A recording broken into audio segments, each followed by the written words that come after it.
Hi, I'm Lanny, and this is Preserving Today. Okay, today I'm gonna share a secret. I don't have to buy mustard anymore, and that's a funny thought because I used to be one of those people that had like 12 different varieties of mustard all open in the fridge at the same time. Some of them several years old. Don't need to do that anymore. I can make them myself, and I'm gonna show you how. So not only can I make mustard myself, by fermenting the mustard, I can make mustard that's gonna last in my fridge for years. So even if I end up developing a collection of the different homemade mustards I made, I don't need to worry about them going bad. Fermenting mustard is easy, and it's safe, and it's doable for anyone who has access to mustard seeds. This is like a minimal step recipe, and I really mean anyone.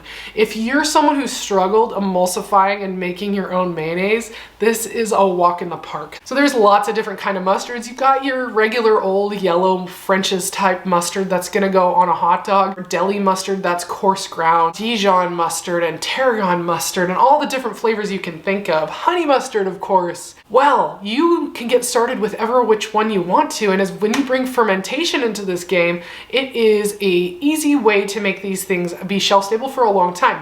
And I should tell you too, mustard seeds in and of themselves are antimicrobial and antibacterial.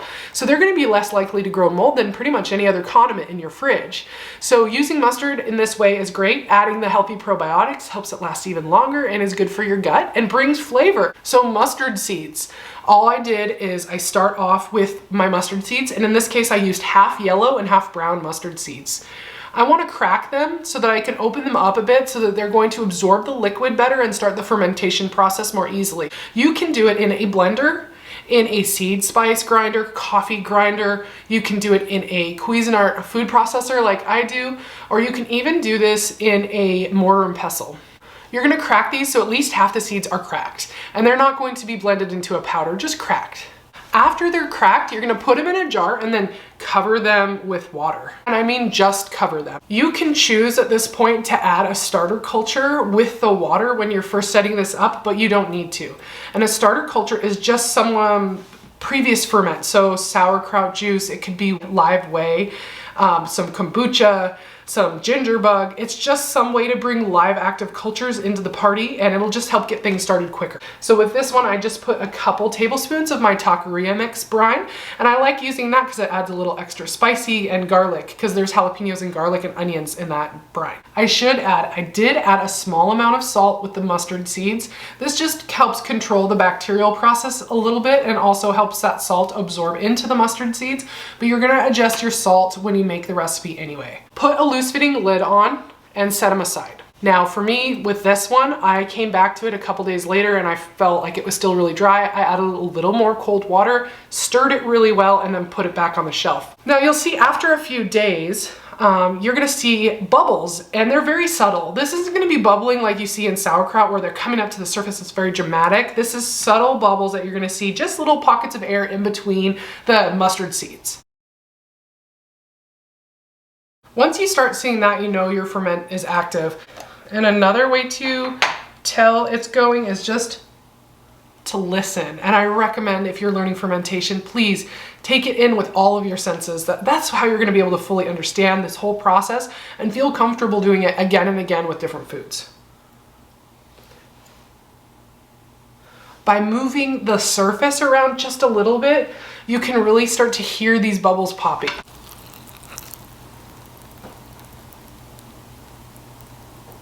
At this point, after a few days, you're seeing the bubbles, you're hearing the bubbles, smell it. Be careful when you smell it, especially at first. It can be so spicy, it like stings your nostrils, and then before you know it, you're sneezing all over your kitchen. This is starting to smell like mustard. The first few days, it smelled like mustard gas. It was like very strong and gaseous. This is starting to mellow. These flavors are starting to mend. This is where you know you're getting into the point where you can move to the next step. With mustard, you're actually fermenting your mustard seeds prior to making the mustard. So this first process is to ferment the seeds, and then moving on from there is to actually craft your mustard. And this is where you can get creative and do it a lot of different ways. So my mustard seeds have been fermenting for 4 or 5 days now, and that's pretty much enough to get going to the next step. All right, I'm gonna show you how I finished my mustard after I already fermented the mustard seeds. Okay, so at this point, I'm gonna decide, do I actually need to use my food processor again? Because I already cracked these mustard seeds when I was getting started. I wanna decide how chunky or smooth I want my mustard. And since I want a thicker mustard, I am gonna use the food processor. And this point I can decide, do I wanna use all of this mustard to make all of it thinner, or do I wanna split this into two and decide to make two kinds of mustard? I'm making these as gifts, and I think I'm just gonna do the whole thing the same. So I'm gonna put all of my mustard seeds into my food processor. Now that they're in, I'm gonna put the lid on and just pulse it a few times. Before I get too crazy, I'm gonna add the rest of my ingredients, and that's gonna be vinegar and honey. But for honey, I don't need that much. I would say just a couple tablespoons is gonna be plenty. Honey is always fun to watch pour. When I said tablespoonfuls, these are spoonfuls. I'm sure it would measure a difference, but I'm gonna change things at the end when I taste it. And so the goal here is really gonna be not to put too much, because I can't take it back out, but I could always put more in. And for a classic store-bought mustard flavor, I'm just gonna use straight up distilled white vinegar for this. If you wanted something fancier with a different, more unique flavor, you could try any kind of vinegar that you want to. I've done champagne vinegar and apple cider vinegar before, and both are good. Lemon juice would also work in this case. And I just put 3 tablespoons of the vinegar in there. There was already salt added when I was fermenting the seeds, so I'm not gonna add that much salt, just another pinch. And we're gonna pulse it again to incorporate everything together.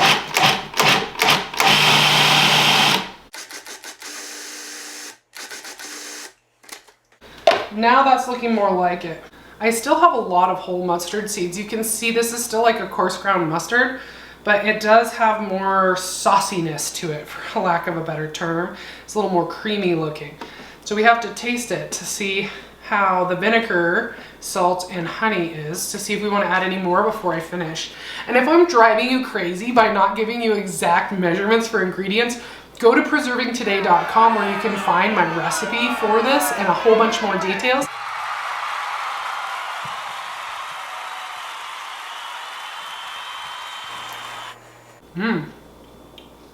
Again, that's super good. That's really good mustard. It's not very sweet, but it took the edge off the bitterness of the seeds.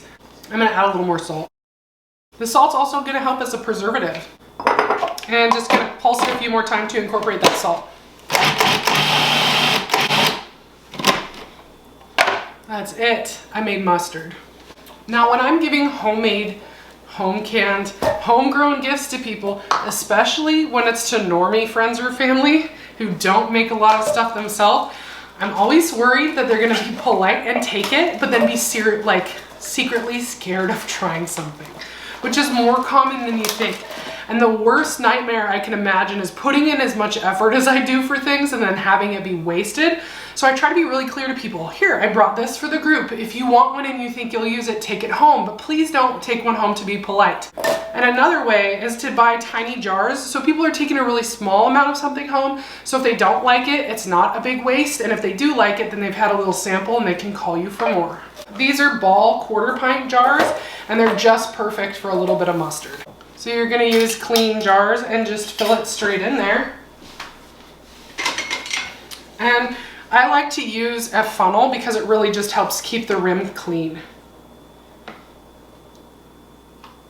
And another tip is for something thick like this, I like to just set something soft on the counter and then actually just smack this down a couple of times to get any air bubbles out and fill the jar perfect.